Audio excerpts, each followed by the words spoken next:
Welcome back to another video. നമുക്ക് ഒരുപാട് nostalgia ഉണർത്തുന്ന ഒരു ഐറ്റം ആയിട്ടാണ് ഇന്ന് വന്നിട്ടുള്ളത്. കുട്ടിക്കാലത്ത് നമ്മളൊക്കെ കഴിച്ച് ആസ്വദിച്ച പാൽ ഖോവ. പണ്ട് 25 പൈസക്ക് ഒന്ന് വെച്ചിട്ട് കിട്ടുമായിരുന്നു ഇത്. അപ്പോൾ ഇത് ഇന്ന് വീട്ടിലുണ്ടാക്കാൻ വേണ്ടിയിട്ടൊരു ശ്രമം നടത്തി, എന്നിട്ട് സക്സസ്ഫുള്ളായി. അപ്പോൾ ആ റെസിപ്പി ഞാൻ നിങ്ങളുമായിട്ട് ഷെയർ ചെയ്യാമെന്ന് വിചാരിച്ചു. നിങ്ങൾക്ക് ഒത്തിരി ഇഷ്ടമായിരിക്കും ഇതുപോലുള്ള ഐറ്റംസ് അല്ലേ. അപ്പോൾ നമുക്കിത് ഇന്ന് എങ്ങനെ ഉണ്ടാക്കുന്നതെന്ന് നോക്കാം. അതിന് മുമ്പായിട്ട് എൻ്റെ ചാനൽ ആദ്യമായിട്ട് കാണുന്നവരാണെങ്കിൽ ആ സബ്സ്ക്രൈബ് ബട്ടൺ ഒന്ന് അമർത്തിക്കോളൂ. വീഡിയോ ഇഷ്ടമായാൽ ലൈക്ക് ചെയ്യാനും കമൻറ്റ് ചെയ്യാനും മറക്കരുത്, ഷെയർ ചെയ്യുകയും ചെയ്യണം. ഓക്കെ, അപ്പോൾ വീഡിയോയിലേക്ക് അടുക്കാം. അതിനായിട്ട് ഞാനിവിടെ 1 കപ്പ് മൈദ എടുത്തിട്ടുണ്ട്, പിന്നെ ഒരു 1/4 കപ്പ് പൊടിച്ച പഞ്ചസാരയും, പിന്നെ ഒരു 1/2 കപ്പ് നെയ്യും എടുത്തിട്ടുണ്ട്. മൈദ നന്നായിട്ട് അരിച്ചെടുക്കണം, അതുപോലെ പഞ്ചസാര നന്നായിട്ട് പൊടിയുകയും വേണം. ഇനി ഒരു പാനിലേക്ക് നമുക്ക് ഈ ഗീ ഒഴിച്ച് കൊടുത്തിട്ട് ഒന്ന് ചൂടാക്കിയെടുക്കാം. ലോ ഫ്ലെയിമിൽ വെച്ചിട്ട് ചെയ്യണം കേട്ടോ. ഇനി ഇത് ചൂടായിട്ട് വന്നു കഴിഞ്ഞാൽ നമുക്ക് നമ്മുടെ മൈദ ഇട്ടിട്ട് ഒന്ന് മിക്സ് ചെയ്ത് കൊടുക്കണം. ഇതിനെ നമുക്കിനി നന്നായിട്ടൊന്ന് വറുത്തെടുക്കണം. ഒരു 10 മിനിറ്റോളം ഇതിൻ്റെ പച്ചമണം പൂർണ്ണമായിട്ട് മാറുന്നവരെ ഒന്ന് ചെറുതായിട്ട് ലോ ഫ്ലെയിമിൽ വെച്ചിട്ട് നമുക്കിതിനൊന്ന് വറുത്തെടുക്കാം.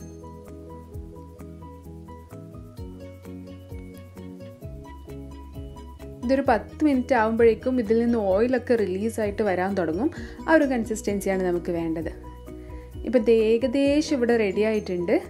ഇനി നമുക്കിത് ഗ്യാസ് ഓഫ് ചെയ്തിട്ടൊന്ന് മാറ്റി വെക്കാം. ഇനി ഞാനിവിടെ ഒരു പാൻ എടുത്തിട്ട് അതിൽ കുറച്ച് നെയ്യ് തടവിയിട്ടൊരു ബട്ടർ പേപ്പറും കൂടി വെക്കുന്നുണ്ട്. സാധാരണ ഒരു സ്റ്റീൽ പാത്രം ഉണ്ടെങ്കിൽ അതിൽ കുറച്ച് നെയ്യ് തടവി വെച്ചാലും മതി. ഇനി ഞാനിവിടെ നമ്മുടെ തയ്യാറാക്കിയ മിക്സ് ഒരു ബൗളിലേക്ക് മാറ്റുന്നുണ്ട്.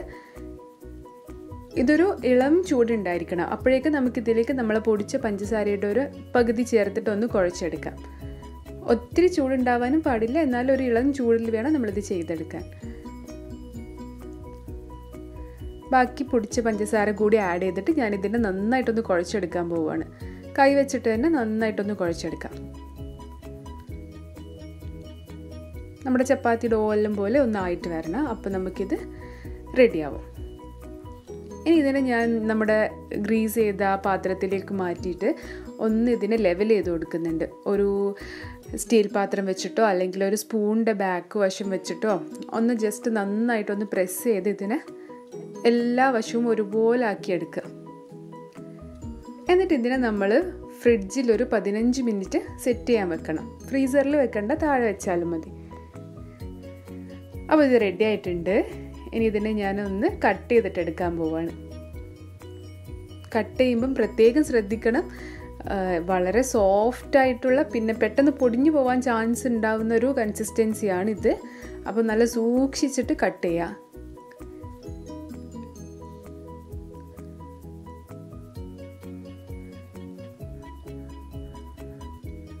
അങ്ങനെ ഞാൻ എല്ലാം കട്ട് ചെയ്ത് വെച്ചിട്ടുണ്ട്. നല്ല അടിപൊളി ടേസ്റ്റാണ്. വായിലിട്ടാൽ ഇങ്ങനെ മെൽറ്റായി പോകും ഇത് കഴിക്കുമ്പോൾ. അതാണ് ഇതിൻ്റെ ഒരു പ്രത്യേകത.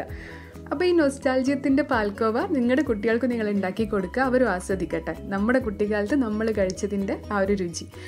എൻ്റെ വീഡിയോ ഇഷ്ടമായാൽ ലൈക്ക് ചെയ്യാനും കമൻറ്റ് ചെയ്യാനും ഷെയർ ചെയ്യാനും മറക്കരുത്. അപ്പോൾ വേറൊരു വീഡിയോ ആയിട്ട് കാണുന്നവരേക്കും this is Vineesh signing off. Take care.